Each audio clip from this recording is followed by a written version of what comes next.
Freethought. We're going to get things underway here in just a minute. But since there are a few new faces here that I don't recognize, just so you guys know, Students for Freethought is a non-theistic group on campus that provides community for atheists, agnostics, humanists, skeptics, you name it, we got it. We do socials, host lectures, discussions, service projects, etc.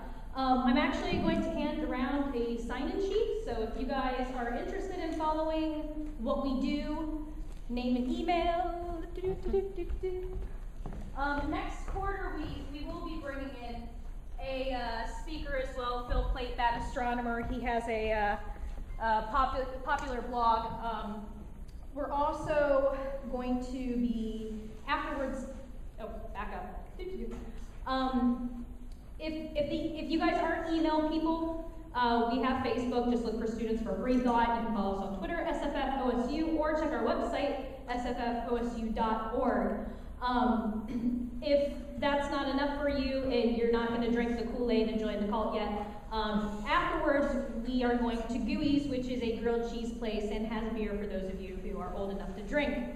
I am not actually the fearless leader of Students for Freethought, Sammy Snyder, if she'll stand up, Sammy.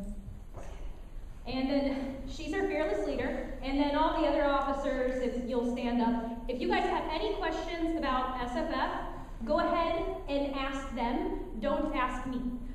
They can let you know what SFF is all about and all the awesome things we do.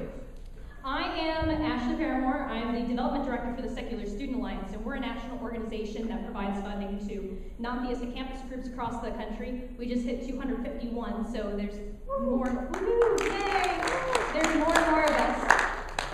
But we actually help to host a lecture tour for our speaker today, but we provide funding and group running, supplies. If you want to know more about us, you can visit secularstudents.org. Our staff, a lot of our staff is here because we're headquartered in Columbus. Stand up, please. You can bug them, and they will tell you all about Secular Student Alliance. I also have to give a shout out to the Ohio Union because they're also helping to fund the event today. Now, enough of that fun rambling, I'll finally introduce our speaker. So our epic speaker today is Greta Christina, and she's one of the most widely read and well-respected bloggers in the atheist blogosphere. She was recently ranked by an independent analyst as one of the top 10 most popular atheist bloggers. She's a regular atheist correspondent for Alternet, the online political magazine with over 1,200,000 hits a week, and has been writing about atheism and skepticism for her own cleverly named Greta Christina's blog since 2005. Her writing has appeared in numerous magazines, newspapers, anthologies including Ms., Skeptical Inquirer, the Chicago Sun-Times, and the anthology Everything You Know About God Is Wrong. She has been writing professionally since 1989 on topics including sexuality and sex positivity, LGBT issues, politics, culture, and whatever crosses her mind. Is there really anything that you don't talk about? She's an experienced... Fishing, okay. I've never written about fishing. Okay, good to know. She's an experienced, awesome, epic win blogger, and I love her very much. She is probably my most favorite blog on the internet. So if you are not following her blog, check out Greta Christina's blog. And so I will quit rambling so you guys don't have to hear me talk anymore, and please give a warm welcome to our speaker, Greta Christina.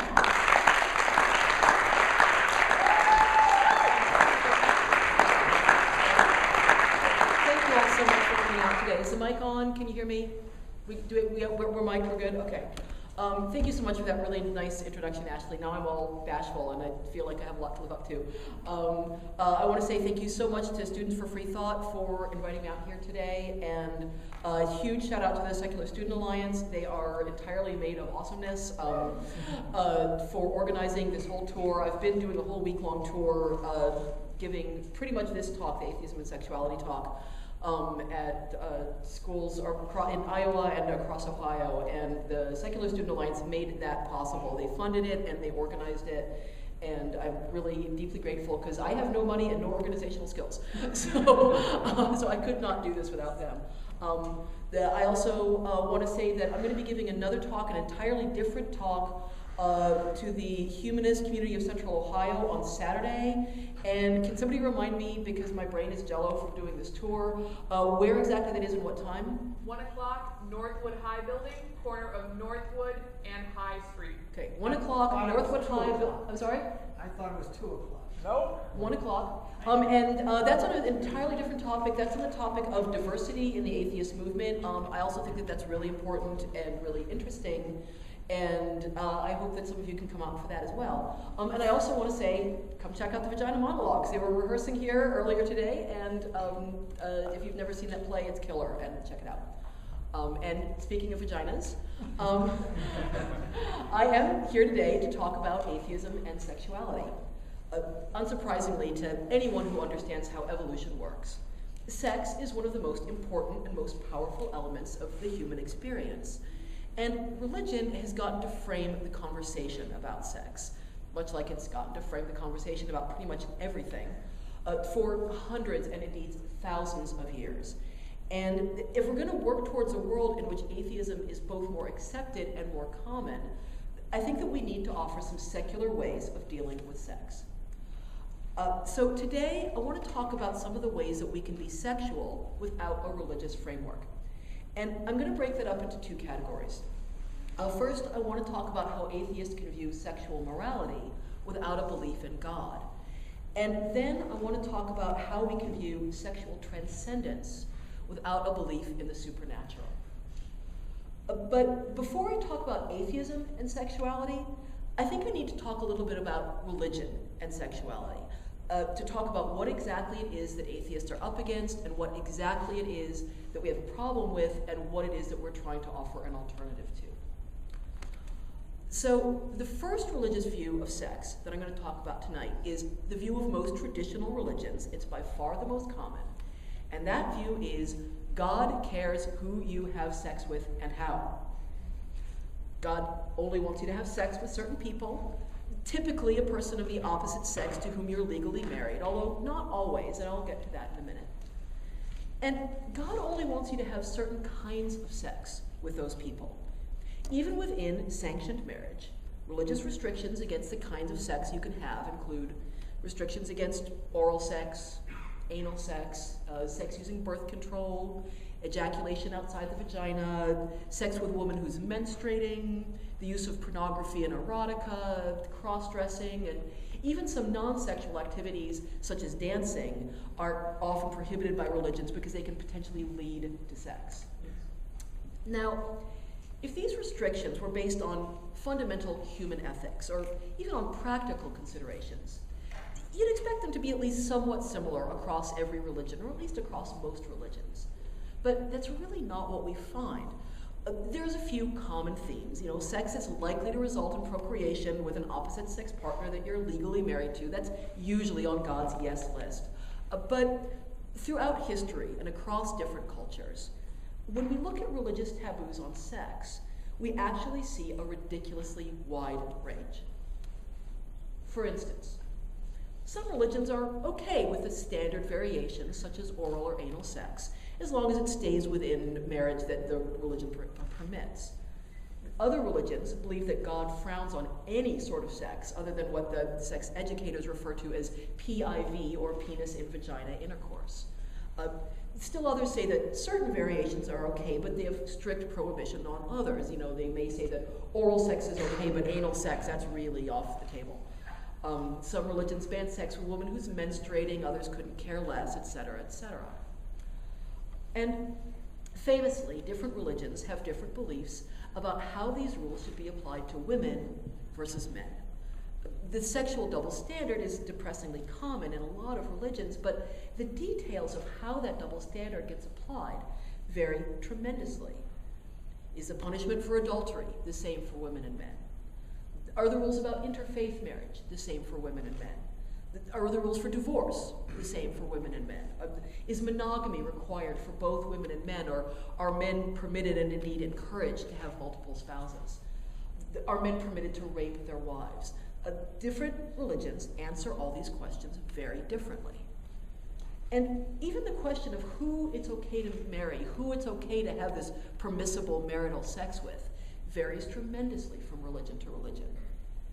Different religions have different rules about how old you have to be to get married, how closely it's okay for you to be related to get married to each other, whether it's okay for you to have been married before, or whether marriage is a one-time deal, whether you have to be of the same religion or not, even how many people you can marry. And even the basic attitude towards entirely permissible sex varies from religion to religion. Some religions view sex as a basically good thing, as long as it stays within God's parameters. Judaism, for instance, views sex as basically a good thing. They view it as a mitzvah. They see sex as a mitzvah, a kind or good act. The right kind of sex with the right person, obviously. And other religions, such as the older versions of traditional Christianity, view sex as really pretty bad, even when it stays within the religious sanctions and the religious restrictions about what's okay. According to this view, sex within marriage is seen as a second-rate option, a necessary evil, something that's only to be done if you really just cannot tolerate celibacy. Then I guess we'll say that sex within marriage is okay, but really, ew, gross. And some religions have even banned sex entirely. Not surprisingly, those religions don't stick around too long. Here's an important safety tip. If you're starting a religion and you want your religion to last more than a generation, don't make procreation a sin. And what's more, some religious restrictions on sex only address sexual behavior, while other religions cover not only forbidden sexual behaviors, but forbidden thoughts and desires. Consider, for instance, the loving and compassionate teaching of Jesus, or who I've lately taken to calling the Jesus character in the New Testament story. The teaching that lusting in your heart is every bit as sinful as committing actual physical adultery. This is basically creating a thought crime. I have a hard time thinking of this lusting in your heart teaching as anything other than a thought crime. And this kind of religious thought crime has the ugly effect of making people feel guilty and dirty for something they can't help, for desires, physical desires that have been deeply and irrefutably wired into us by hundreds of millions of years of evolution. Has anybody here ever read any of the writings of the Christmas underwear bomber? First of all, do you remember the Christmas underwear bomber? A couple years ago, was an extremist Islamic terrorist tried to blow up an airplane by strapping explosives into his underwear. If you have a chance to read his writings, they're fascinating. Google them. They're really worth reading. They give you a tremendous insight into religious torment and guilt, and especially religious torment and guilt about sex. This guy was tortured with religious guilt over sexual feelings that he believed were sinful. He had a fair amount of guilt over some sexual acts as well, such as the horrible sin of not lowering his gaze in the presence of women. But he also had this terrible guilt over simple sexual desires. And we're not talking about sexual desires that were in any way unethical or that were even particularly unusual. I mean, as far as we know, this guy was not into spanking, this guy was not into Jell-O, this guy was not into humping women on the subway, and this guy was not even gay. The mere fact that he found, he was a male, and that he found women sexually attractive and sexually desirable and was aroused by looking at them, this was enough to torment him with the religious guilt and the terrible fear that he was disappointing his God. And this is, to me, when I hear about this, I think this is like making people feel guilty for getting hungry. It's like making people feel guilty for needing to sleep. And this is not a necessary part of religious sexual morality. This is not something all religions do. Only some of the really special ones. Yeah, they're my favorites. The sexual guilt about how you feel about wanting sex, yeah, that's a win. And often, the sexual ethics of a religion aren't just inconsistent with the sexual ethics of other religions. They're inconsistent with themselves. Take the moral lesson conveyed by so many conservative Christian teachings. Sex is dirty and bad, and you should save it for the person you love. Sex is so dangerous that even talking about it can send the desire for it spinning out of control. It's wicked, it's disgusting. You shouldn't even think about it until your wedding night.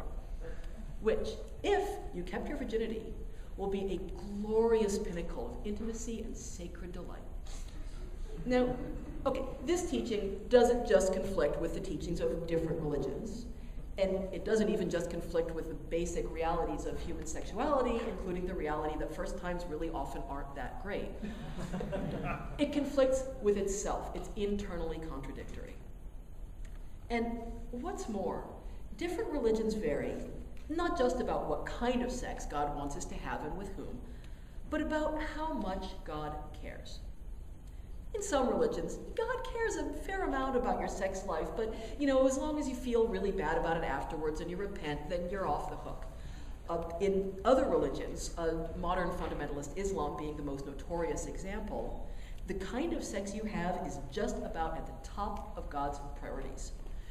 God cares so much about who you are banging and how, that he's not content to take care of the judgment for it in the afterlife. He wants his followers to carry out his extremely harsh sexual judgments here in this life by executing adulterers and executing homosexuals and so on. Okay, so clearly, we are not looking here, when we look at religious taboos on sex, religious rules about good sex and bad sex, we are not looking at a straightforward, unambiguous message from God.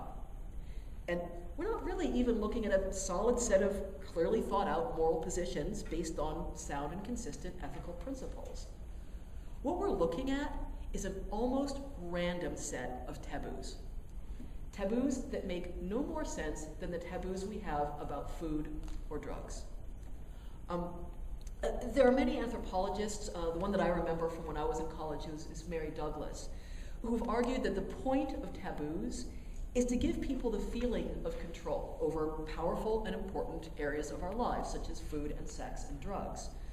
And that they've argued that the human need for taboos is psychologically more important than the specifics of what those taboos are, or whether or not they're actually rational or practical. And that's exactly what religious restrictions on sexuality look like. They're only peripherally about ethical matters such as who's harmed or what's fair, or even about practical matters like ensuring reproduction and maintaining the purity of the genetic line.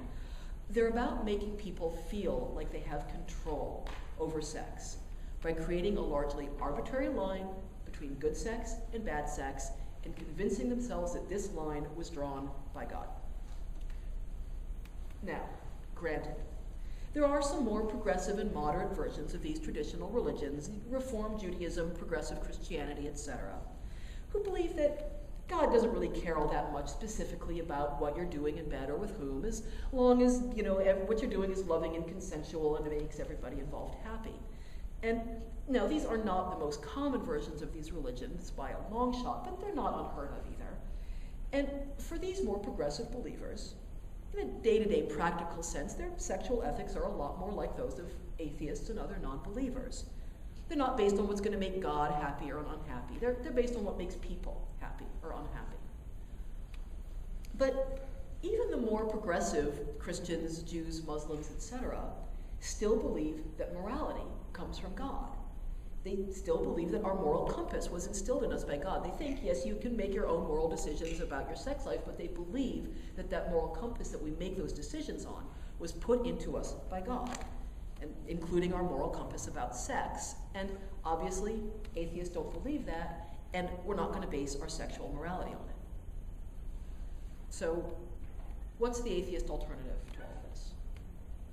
If we don't believe that God is peeking into our bedroom with binoculars and taking notes, if we don't even think that there is a God, much less one who cares who and how we're boffing, then what do we base our sexual morality on? Without God, are we just looking at a sybaritic sexual free-for-all, uninhibited by any ethical constraints? I know some of you are going, please, please, please, please, please. I'm sorry to disappoint you, but I think the obvious answer to that is no. And I think, obviously, when you think about it for 3 seconds, you wouldn't, in fact, want a world in which there were no sexual ethics. That would suck for you as well as everybody else. And without a belief in God, of course, we still have sexual ethics. But without belief in God, we're free to base our sexual ethics on ethics. We don't have to base our sexual ethics on what somebody else wrote down thousands of years ago about what God supposedly told them about how he does and doesn't want people to do the nasty. Human beings seem to have some core ethical values hardwired into our brains from millions of years of evolution as a social species. There's been a fair amount of research into this lately. It's still a somewhat controversial position, but it's gaining more ground. We're a social species, and we're wired as a social species to have certain core ethical values that make it possible for us to function as a social species and to successfully survive and reproduce as a social species. And then as individuals, we hammer out the specifics and the finer points of those core hardwired ethical values, based on the standards that our particular society teaches us, and based on the details of how our own personal brain happens to be wired, and also based on our own observations and our own experiences in the world about what hurts and helps people, and what's fair and unfair, and what helps keep society running more or less smoothly. And that's what we can base our sexual ethics on. We don't have to worry about questions like, does God think anal sex is gross? Instead, we can focus on questions like consent, honesty, fairness, harm. So let's look at a few examples. Let's start with a no-brainer, or what I profoundly hope in this group is a no-brainer. Let's start with the question, is homosexuality moral? And instead of answering that question by saying homosexuality is immoral because gay sex makes baby Jesus cry, instead we can ask, is anyone harmed by homosexuality? Is homosexuality consensual? Do homosexual relationships injure society in any way? Is it fair or just for us to have different rules for same-sex relationships than we do for opposite-sex ones? So let's take another example, one that has somewhat less obvious answers. We can look at a question like, is pornography moral? And instead of answering by saying our God prohibits us from viewing sexually explicit material, we can ask questions like, is there any good evidence that pornography consistently affects people's behavior, sexually or otherwise, in a negative way, or in a positive way, or is pornography's effect on us pretty neutral? And we can ask questions like, is there any good evidence that pornography contributes to sexism and misogyny any more than any other aspect of popular culture, like TV and movies and popular music and video games and so on? And we can ask questions like, to what degree is it reasonable for people to ask their partners to limit their sexual behavior? And does the answer to that question change when the behavior in question is private and doesn't affect the partner involved? Or the more succinct way of asking that question, is it okay for you to ask your partner not to look at porn? And we can ask questions like, can we acknowledge the right of freedom of sexual expression while still critiquing the particular ways that porn commonly plays out in our culture? And one more example before I move on. We can look at a question like, what kinds of sexual limits should there be within a marriage or within a relationship? And instead of answering by saying God thinks oral sex is gross or whatever, we can ask questions like, is this act consensual? Do both partners, or all partners, depending on the arrangement that you're talking about, want to do this? And is this sex act relatively safe, or is it likely to cause harm? And is everyone involved being honest about their desires and their limits and about the possible consequences of this particular sex act? And if partners disagree about a particular sex act, how do they resolve those differences? So when we're asking these questions and answering them, both for ourselves in our personal sexual lives and also when we're considering larger questions of sexuality in society, I think there's a couple of basic principles that atheists can base our moral decisions on. One is that we have to allow our sexual morality to be nuanced. When we let go of religious taboos on particular sex acts or arrangements, we have to start viewing sexual ethics more on a case-by-case basis. And while some sexual acts can clearly be seen by pretty much anybody who's not a sociopath as immoral, such as rape or child molestation, a lot of sexual acts and arrangements fall into a more gray area, where different values that we hold come into conflict. So here's an example of this. Let's look at a monogamous marriage where one spouse has decided that they don't want to have sex. And I don't mean that they don't want to have sex anymore for the time being because they're sick, because they're depressed, because they just had a baby, whatever. They don't want to have sex at all, ever again. They're not willing to negotiate, they're not willing to go to couples counseling, and they're not willing to consider non-monogamy. As far as they're concerned, the fact that they're done with sex means their partner is done with sex too for the rest of their lives. Is this morally wrong? And, related question, would it be morally wrong for the deprived partner to seek sex outside the relationship? And in case you think that this is just one of these hypothetical questions dreamed up by philosophy professors to make you really consider the finer points of an ethical question, this is unfortunately not a made-up hypothetical question. If you read the sex advice columns, you'll know that it is depressingly common. And it's unlike, there's a myth that this sort of situation is one in which it's always the woman who's turning off the tap on the man, and that's not the case. This type of situation can happen in same-sex relationships, and in opposite-sex relationships, it can be the man who decides that he's done with sex, and the woman who's going, hey, wait a minute, what's going on? I didn't sign on for that. So in this situation, we have two conflicting moral values. On the one hand, do people have the right to say no to sex? Well, absolutely, people have the right to say no to sex. I'm not even going to debate that. We have the right to control our bodies, and our bodies belong to us, our sexuality belongs to us. We have the right to say no to any particular sex act and to all sex. We have the right to do it temporarily, we have the right to do it permanently. But, do people have the right to non-consensually eradicate other people's sex lives? I don't think so. In fact, I would argue that for the same reason, we control our own sexuality and we don't have the right to control other people's sexuality. And I would argue that the answer to that question is almost as clear as the answer to the first question. Now, you might argue that the other partner, the one who's being denied sex, can always leave the marriage, but what if that's a morally problematic choice? What if the couple has children? What if they have a business together or some sort of creative or other relationship together and separating would affect people other than just the two of them? Or what if one partner is financially dependent on the other, such as for health insurance? So my point in raising this moral question is not actually to settle it. I do have my own opinions about it, but the main opinion that I have about it is that it's a really difficult moral question. And that's exactly my point in raising it. My point is when we move away from strict religious taboos and rules about specific sex acts and arrangements, such as adultery is always wrong, or people are always obligated to have sex with their spouses, both of which are rules that exist in specific religions. When we let go of those specific taboos, we have to accept that there are going to be sexual situations that raise complicated ethical questions. The questions that aren't easy to answer, and questions that good and honorable people are going to disagree about. As atheists, we have to be willing to make difficult moral choices, and we have to accept the responsibility for our choices without pawning it off on God. We have to not say, God's giving me the answer to this question. We have to answer these questions for ourselves.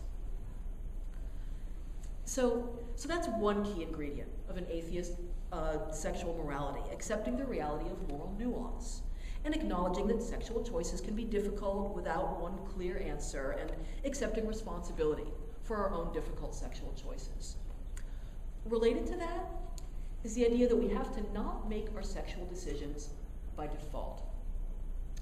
Far too many people make major, serious decisions in their sexual lives based on this sort of external timetable without carefully considering whether this is really the right time for them to take that step, or indeed whether they want to take that step at all. Way too many people decide when in a relationship they should stop seeing other people, when they should move in together, when they should get married, when they should have kids, when they should start having sex, etc. Not because it's what's right for them, without even really seriously thinking about whether it's right for them, but because that's what's next, that's what's done, that's what people do, that's what's on the timetable. And lots of people think of these sexual steps and decisions in terms of when to do them, without really seriously thinking about whether to do them. We have choices about whether to move in together, whether to stop seeing other people, whether to get married, whether to even get into a serious relationship at all, or whether maybe for us being single is best, temporarily or permanently. Making these decisions by default, without careful consideration of what's right for you, it's not fair to yourself, and it is definitely not fair to your partner. Letting your major sexual decisions be made by social consensus, it's a recipe for free floating resentment, for feeling trapped into decisions that you resent your partner for because you didn't really think about them carefully and you let society make those decisions for you, and then you felt trapped into it. That's not responsible, and taking responsibility for our sexual choices is one of the most important parts of an atheist sexual morality. Another important part of an atheist sexual morality is that we have to be reality-based. Atheists sometimes like to call ourselves the reality-based community. If we're going to live up to that, we have to apply it to sex as well. We don't get to just say same-sex marriage will destroy the family. We have to look at evidence about same-sex families and how their kids turn out and what effect they have on their communities, etc. We don't get to just say porn desensitizes people and teaches them to treat their partners like objects.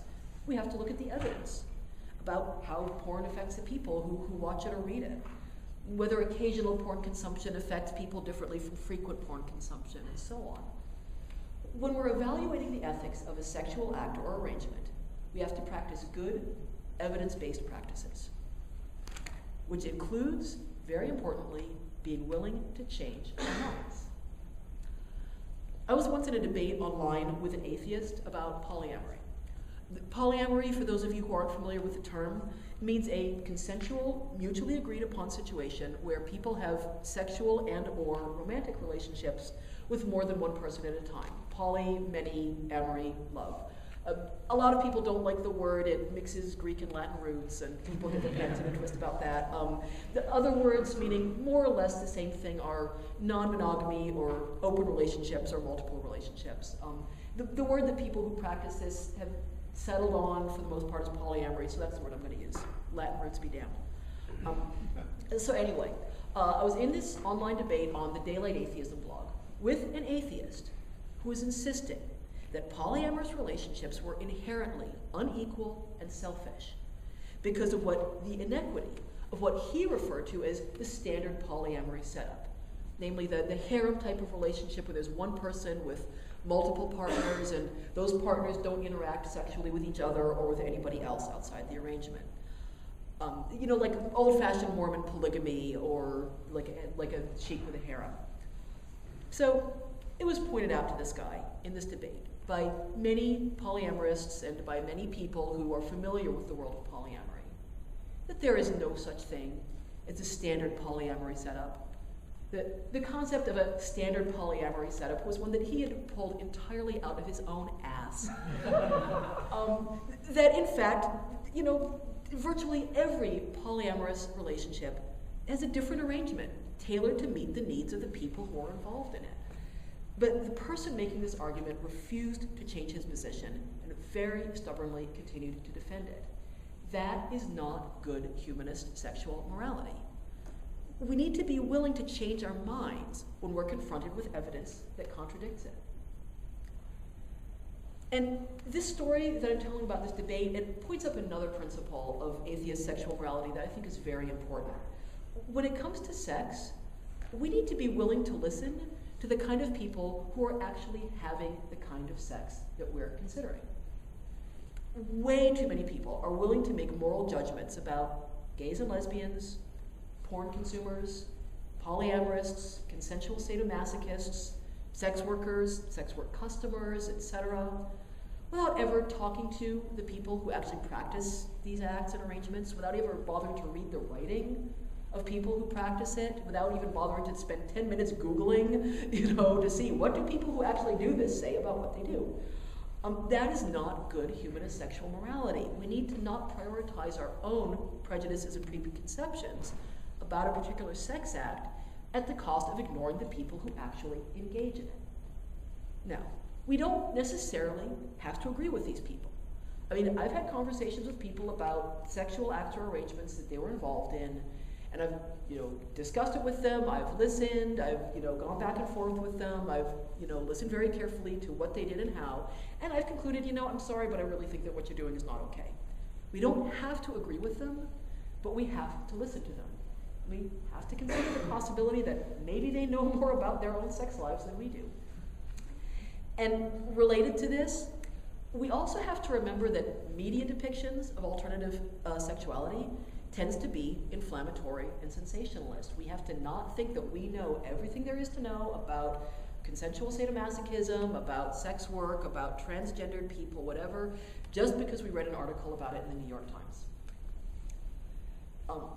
All of which leads me to my final principle of an atheist and humanist approach to sexual morality. Okay, not actually my final principle. I could gas on about this all night. My final principle for this evening. We cannot make moral judgments about sexuality purely on the basis of what grosses us out. This is a surprisingly difficult principle for many people to grasp, including atheists. The idea that personal revulsion is a good barometer of moral revulsion, that's very common. It's very common for people to think, I personally am upset by the idea of homosexuality or polyamory or consensual sadomasochism or whatever. Therefore, these things are immoral, and nobody else should do them. Look at the most common arguments, for instance, that are made against homosexuality. God forbids it is at the top of the list. But a close second is anal sex is disgusting. And as moral foundations, these two arguments make about as much sense as each other, which is to say, none. In any case, it's a terrible argument against homosexuality, since there are plenty of gay people who do not practice anal sex, and there are plenty of straight people who do. But I digress. Here's a useful way of looking at this question. I found when I'm pondering some question of sexual ethics, it's often useful to make a non-sexual analogy. Our feelings about sex tend to run very strong. They're not always rational, probably for some reasons of evolutionary biology and also obviously for reasons of cultural training. And so when we're pondering some question of sexual ethics, it often helps to take it out of a sexual context so that mammalian hindbrain isn't doing the thinking. So it's not our little, primate ancestors in the back of our mind going, yes, this is good, yes, this is bad, oh, that's disgusting, oh, that's cool.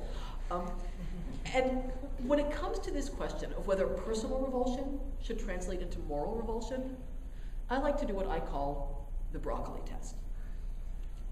I personally am revolted by broccoli. I'm really, seriously and profoundly nauseated. Standing here talking about broccoli is making me a little bit queasy. I can barely stand to be in the room when it's being cooked. The thought of eating it makes me retch. But I don't think that people who do like broccoli are immoral. I know we had broccoli at dinner. Somebody had invited in broccoli dinner tonight, and I was like, really? He's a good person. He's a good person. He's a good person. I don't think that people who do like broccoli are immoral. I don't try to talk people out of eating broccoli. I don't try to get laws passed banning broccoli. I don't make broad moral generalizations about the kind of person who does eat broccoli. I don't avoid friendships and relationships with people who eat broccoli. And I don't get people who eat broccoli banned from teaching in the public schools because their moral turpitude clearly renders them unfit to be in the presence of children. I promise you, I'm not going to be out there at the farmer's market picketing with my picture of broccoli and a slashed circle through it. And in the same way, there are kinds of sex that I personally find completely unappealing, even actively unpleasant. An example of that is adult diaper play. This is a sexual fetish where grown-ups like to dress up like babies and wear diapers and do, get treated like babies, poop in their diapers, whatever. Totally turned off by it. Not interested in even trying it. But who cares what I think? Nobody's making me do it. And if the people who are doing it are consenting and happy, if this is bringing them joy, then what possible business is it of mine? I don't want to do it myself, but I completely, 100% support and encourage people who do. It's very common for people to do dime store psychology about other people's sex lives. Sexual masochists have guilt complexes, sex workers have poor self-esteem, homosexuals had domineering mothers and absent fathers, etc. And this sort of thinking is really not very helpful. The reality is we just don't understand sexuality all that well. And the answers to what causes different sexualities, they're almost never as simple and clear-cut as that old Freudian, he saw a pair of ladies' shoes at an impressionable age and that's why he has a shoe fetish type of analysis. Really, trying to figure out what causes a particular sexual desire, it's like reading tea leaves in a hurricane. The causes of sexual desire are very complex, or multifactorial, as the social scientists like to say. We don't understand the degree to which they're born, or inborn, or learned, or both. And the causes can vary wildly from person to person. What causes one person to be a sadomasochist might be different from what causes somebody else to feel that way. And so apart from really obviously and grossly immoral sexual acts such as rape or child molestation, sexual desires and practices are really not a very good barometer of personal character or of moral character. And we have to remember that when we're tempted to make moral or character judgments about people based on the kind of sex they like. Whenever I'm tempted to make judgments about other people's sexuality because I'm personally grossed out by it, something that I try to remind myself is that there are plenty of people who are grossed out by my sexual practices. And sexual practices that I know are harmless and consensual and make everybody involved very happy. And I promise you that that is true for every single person in this room. No matter what your sexual practices and desires are, there is somebody in the world who thinks they're disgusting. There are homosexuals, there's gay men and lesbians who think heterosexuality is beyond revolting.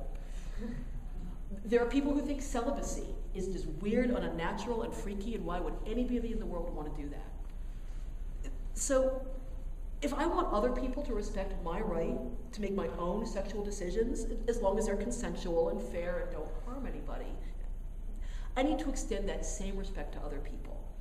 And I need to not treat their private sexual practices and desires as a personal affront to me. And this principle of separating aesthetic judgments about sexuality from moral ones, it doesn't just apply to how we treat strangers and when we're considering broad questions of sexuality and how we treat sexuality in the public space. And it doesn't even just apply to how we treat friends and acquaintances and family members. It also applies to how we treat the people that we're sexually involved with. If we don't like porn, and our partner does, we don't get to just say, porn upsets me, therefore you're a bad person for enjoying it. If we want our relationship to be monogamous and our sexual partner doesn't, we don't get to just say, non-monogamy freaks me out, therefore you're a bad person for wanting to try it. If we're not interested in bondage and our sexual partner is curious about it, we don't get to just say, bondage scares me, therefore you're a bad person for being curious about it. And similarly, for those of us who are more sexually adventurous, the reverse of that is also true. If we are interested in porn and bondage and non-monogamy and our partner isn't, we don't get to accuse them of being unadventurous and uptight. We have to accept that our partner's views are as valid as ours, again, as long as they're in this framework of consensuality and not doing harm and being fair and being honest. And we have to work out a compromise that works for both of us, or all of us. We need to base our decisions on principles of consent, honesty, fairness, and harm, and not on the principle of what grosses us out. Okay, so those are some ideas of atheist sexual ethics, some ideas of how we can view sexual morality without believing in a God who's telling us who to boink and how. And these ideas are not coming out of nowhere. I mean, as much as I would love to convince you all that I personally came up with this entire beautiful atheist sexual moral framework all by myself. I wrote it down on the airplane over here. It just sprang forth from my head like Athena from Zeus. I cannot take sole credit for this, or even most of the credit for it. For many, many decades now, there's been a sex-positive community of writers, activists, sex educators, researchers, therapists, medical providers, artists, and just everyday people in their lives who have been advocating for a non-taboo-based approach to sex. It's a community that, very much like the atheist movement, has been growing in visibility and numbers and influence. And this sex-positive community includes sex educators who have been getting accurate, evidence-based, non-judgmental sexual information and sexual philosophy out into the culture for decades. If you are able to go look at a website, go look at the San Francisco Sex Information website or the Scarleteen website and find information about, STDs and, anal sex and pubic shaving and SM and so on. And the fact that you have access to that information, that's because sex educators and sex activists in the sex-positive community have been making this happen. My very favorite example of this is if you are masturbating without guilt, you have Betty Dodson to thank for it. Betty Dodson is a sex educator who back in the late 60s and early 70s was advocating.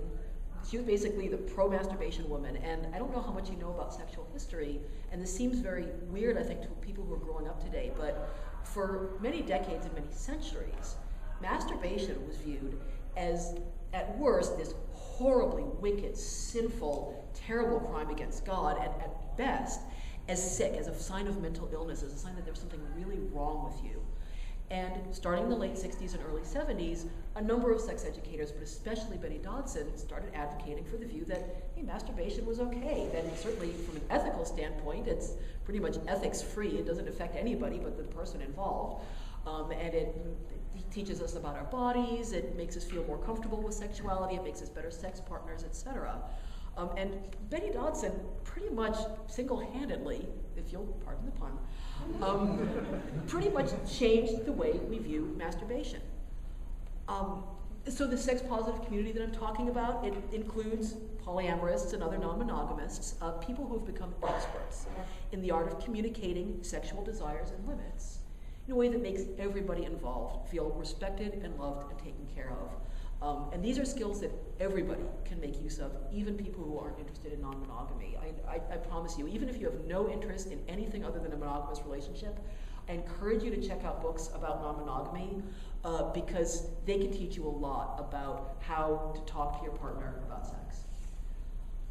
The sex-positive community includes sex writers and photographers and artists, some of whom call themselves pornographers happily and some of whom don't, who are countering sexual guilt and shame and secrecy by creating images of sexuality that are beautiful and joyful and real and often really, really funny.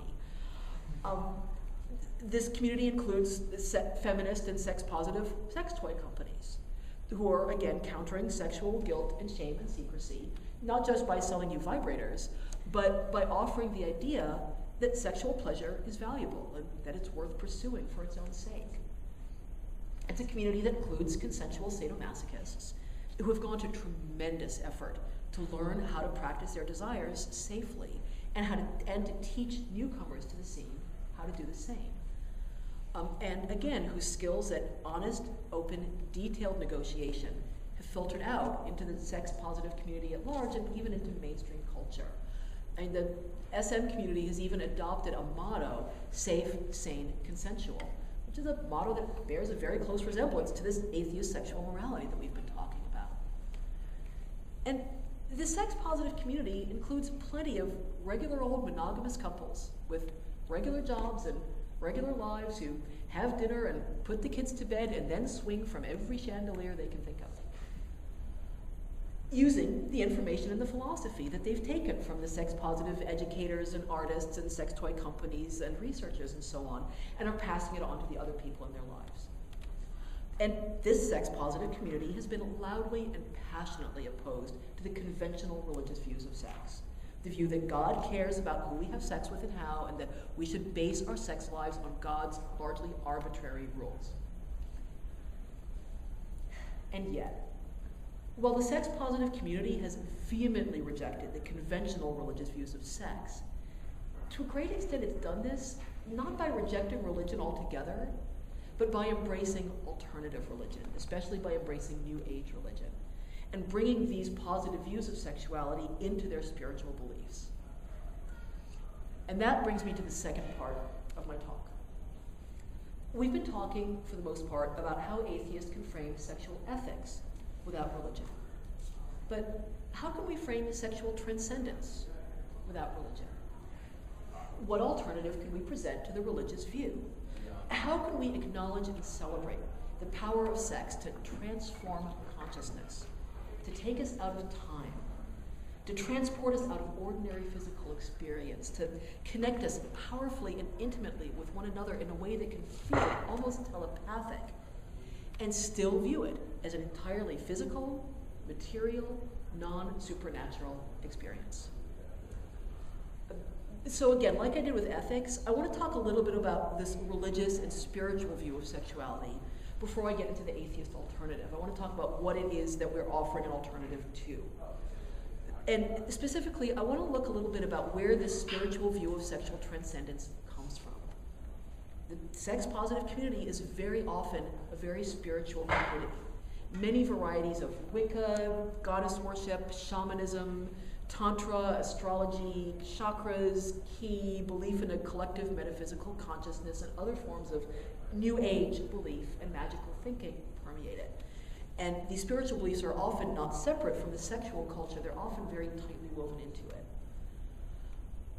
And I want to take a moment to look at why that is. I'm not sure I entirely have an answer to this, but based on what I've seen and read, based on conversations I've had with people who are involved in this community, and also based on my own experience as somebody who once had sex-positive spiritual beliefs, I think there's three basic things going on. The first is the extremely prevalent, deeply rooted idea in our culture that being spiritual means being good and virtuous, and that the spiritual world is the most important world, the most real world. One of the central tropes of religion, and one of the strongest pieces of armor protecting it against valid criticism and questions, is this idea that being a religious person makes you a good person pretty much by definition. God is good, supposedly, and God is the goodness, not just good, but God is goodness. And the closer you are to God, the better a person you are. And related to this is the notion that being a spiritual person makes you a more real person, that it means being connected with the most real, the most important part of life and existence.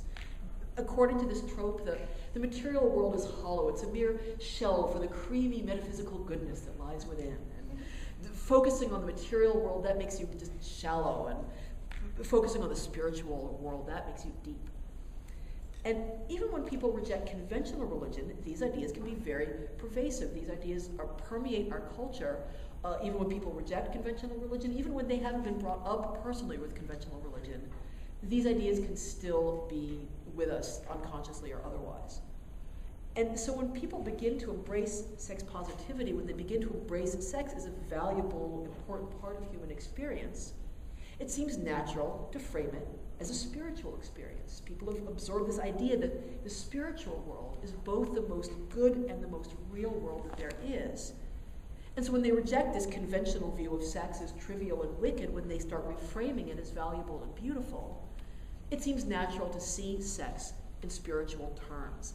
Reframing sex as a spiritual experience is a way of distancing it from the smear of being pointless and selfish and guttural and evil, and repositioning it as honorable and worthwhile. And so instead of saying religion is wrong about sex being bad, therefore I'm going to reject religion, they say religion is wrong about sex being bad, therefore I'm going to find a new religion.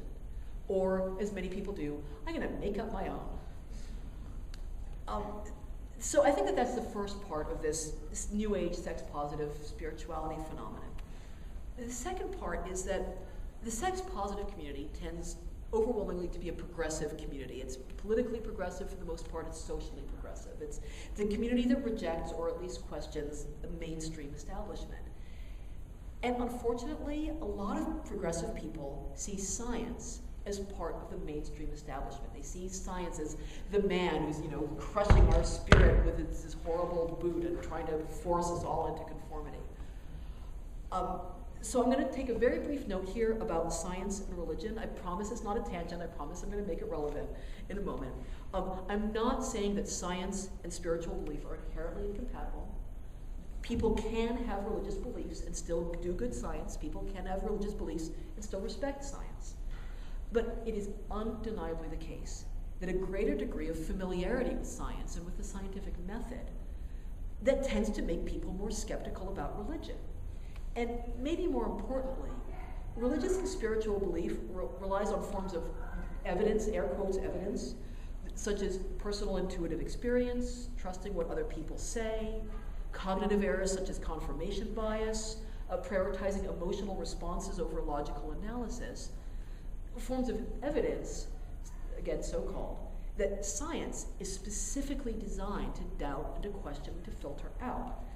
So yes, in a practical day-to-day sense, religious believers can do good science, and religion and science can coexist, but in a larger sense, in a more fundamental sense, religion and science are worldviews with significantly different values that will ultimately come into conflict. And so when people reject science as just another oppressive mainstream institution designed to deaden the human spirit, people in the sex-positive community become more likely to embrace spirituality. They throw the baby out with the bathwater. In rejecting things that are genuinely troubling about mainstream institutions, they reject science. And they reject the scientific principles that human judgment is fallible and needs to be rigorously tested, and that claims about the world should be backed up with solid evidence, and that your own personal intuition really is not by itself a very good reason to believe that things are true. Scientific principles that, as I mentioned in my little tangent over there, tend to put the kibosh on spiritual beliefs.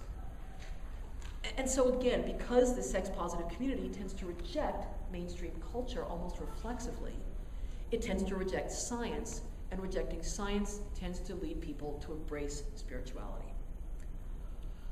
And then finally, wrapping up New Age sex-positive spirituality so we can move on to looking at alternatives to it.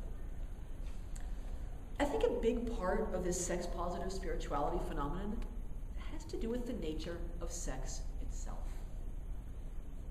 When sex is good, the experience can feel very much what people describe as a spiritual experience or a religious experience. It can take you outside of your body. It can transport your experience of time. It can give you an almost telepathic sense of connection with other people. It can make you feel ecstatically transported outside of ordinary physical experience, and so on. And even if you reject conventional religion, our reflex is to see these kinds of experiences as spiritual or as religious. We don't have a framework in our culture for processing these experiences and understanding them that isn't spiritual. And the idea that these kinds of experiences, as mind-blowing as they are ultimately altered states of consciousness. They're altered states of consciousness that the brain and the body are capable of producing in the physical world all by themselves. That's not very widely understood.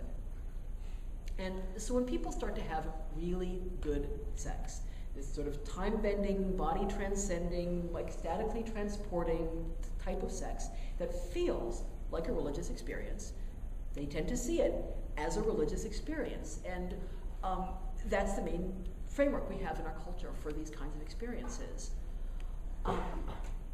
So what can atheists offer as an alternative? How can we understand and experience sex and sexual transcendence in a way that embraces it as important and valuable, but still roots it in the physical world, that doesn't rely on any sort of spiritual or supernatural belief at all? How can we view sex without religion? And I don't just mean sex without the capricious, vengeful, petty God who's obsessed with the details of people's sex lives at the cost of actual important ethical questions. But sex without any kind of spirituality, sex without key energy and the immortal consciousness of the universe and honoring the goddess with our pleasure and so on. And, let's face it, in our culture, the materialist view of life in general, and of sex in particular, it's often viewed as cold, bleak, narrow, mechanical, reductionist, that you've heard all these stuff, the materialist view of life is seen as a downer. How can we counter that? And how can we counter that about sex? How can we offer an entirely atheist, entirely materialist view of sex, an entirely atheist, sex-positive philosophy that's warm, that's rich, that's meaningful, that's intimate, and that's joyful? I'm not going to offer you dogma here. Ultimately, we obviously need to answer this question for ourselves. But you did, in fact, invite me here to talk about it tonight, so I'm going to take a stab at it. So the materialist view.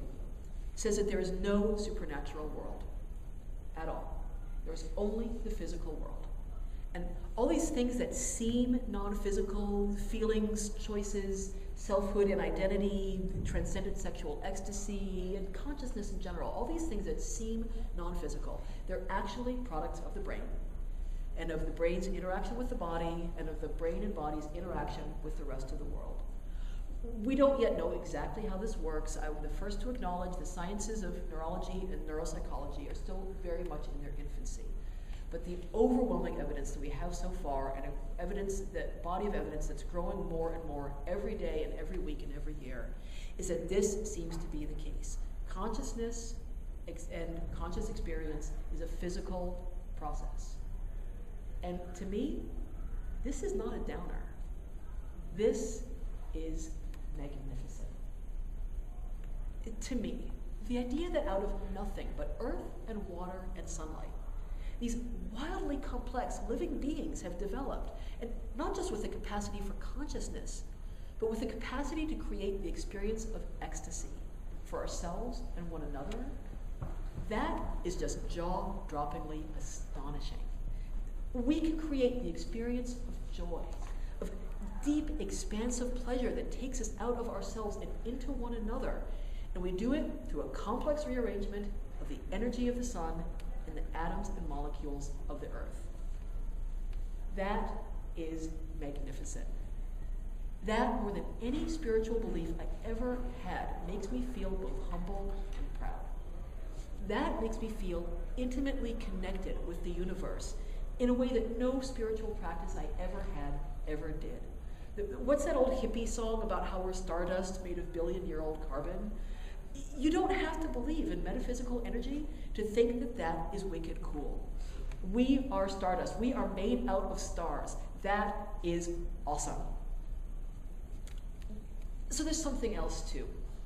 When you look at human beings, not just from a materialist standpoint, but from an evolutionary standpoint, not as special spiritual entities, not as this special creature that God breathed the soul into, not as children of the goddess, simply as another twig on the evolutionary tree, that view puts sex squarely front and center in the human experience. Sex, for obvious reasons, has an immensely important place in the evolutionary scheme. Darwin wrote an entire book about it. Why does sex feel good? Sex feels good because sex evolved to feel good. Sex feels good because evolutionary forces strongly favor animals who really, really like to have sex. Now, obviously, that's something of an oversimplification. If there's any evolutionary biologists in the audience, they're going, oh, but, and yes, not all reproduction is sexual, and also, even for sexual reproduction, evolutionary forces can also favor animals who are picky about their sex partners. But this is a huge part of the picture.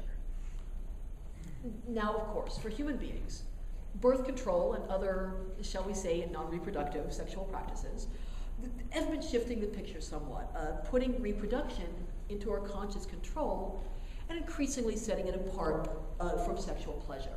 And the reverse of that is also true with non-sexual reproductive practices such as in vitro fertilization. And I'm totally down with that. Without getting into too much inappropriate personal detail here, my own sex life is entirely non-reproductive. I am a lesbian identified bisexual who doesn't have kids, who doesn't want kids. My DNA is pretty much host. My DNA can suck an egg. Yeah, sorry guys, not gonna happen. Yeah, sorry, give up. I am entirely in favor of sex shifting away from its original evolutionary function. And in fact, I would argue that many of the most beautiful and valuable parts of human experience happen when we take basic core evolutionary wiring and transform it into something far beyond any prosaic matters of survival and reproduction.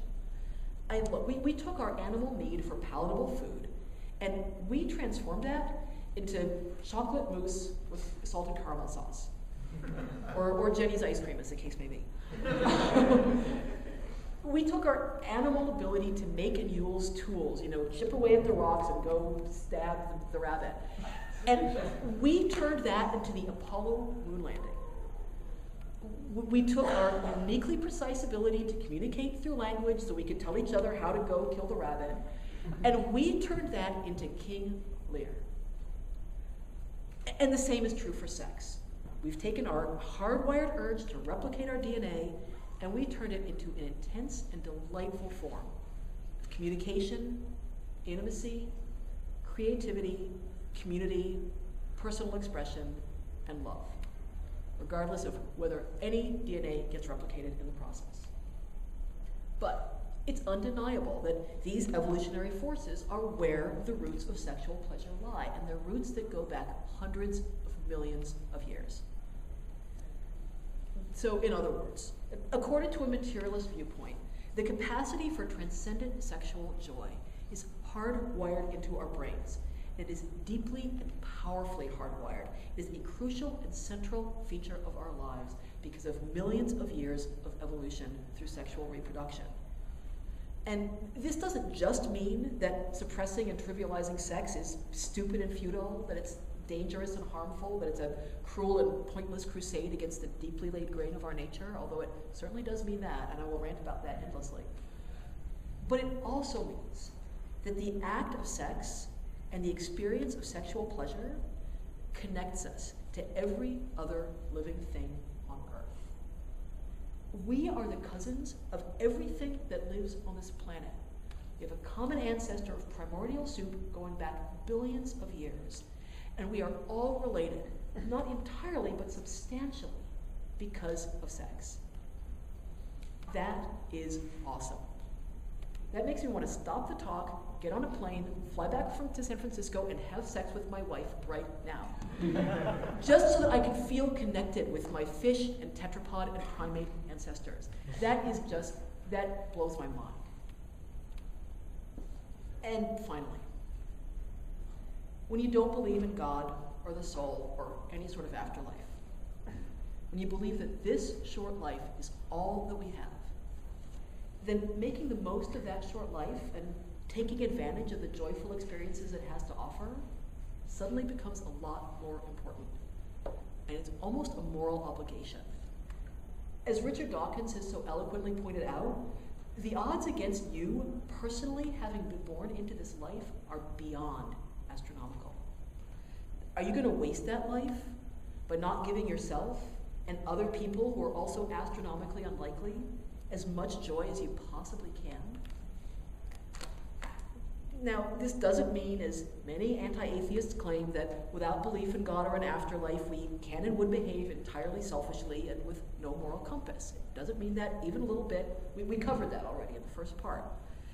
But it does mean that we can base our morality, including our sexual morality, on how our behavior demonstrably affects people in this life, and not on how it supposedly affects invisible beings in an unproven hypothetical life after this one.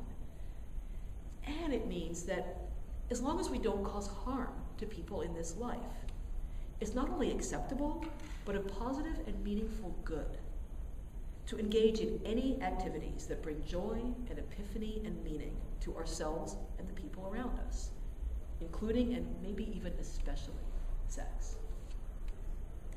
In other words, I don't think we need to see sex as spiritual in order to see it as transcendent. I don't think we need to see sex as blessed by the goddess, or as a telepathic connection between souls, or as a channeling of the key energy, or as any form of worship or spiritual practice in order to see it as valuable. I think that we can see sex as a physical act between animals and still see it as richly, deeply valuable and meaningful. I think that we can see sex as a physical act and still see it as an act that connects us intimately, not only with ourselves and with one another, but with all of life, and with the expanse of history, and with the vastness of the universe. Thank you.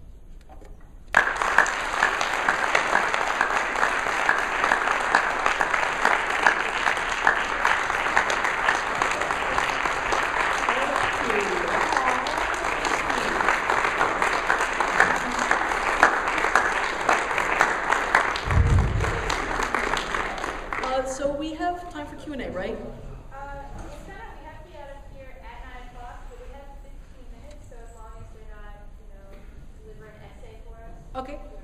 So we have time for Q&A, but if you have questions, make them succinct, and I will try, although I'm not very good at that, to make my answers also succinct. So any questions? Yes? Are you married? I'm already married, dear, but thank you for asking. Yes? Yeah, I was surprised when you said that looking at different religions, it seemed like their views on it was almost random. Because I would have expected that religions would have just picked up on the culturally defined goods and bads of sex that would have come from, like you're mentioning at the end of the talk, you know, the biological realities of sexuality, and that, you know, for most of our evolution, we didn't have condoms, and so, you know, sex produced babies, which, you know, takes resources, and 9 months for women, and, you know, less time for a guy, and differences there. I would have expected, you know, to see some of that come out in the morality, you know, as like kind of basic morals that almost all religions would have had something. So the comment was that you would expect religion and religious taboos and ethics about sex to be based on these, you know, sort of these, you know, fundamental human ethics and the fundamental human experience of sexuality.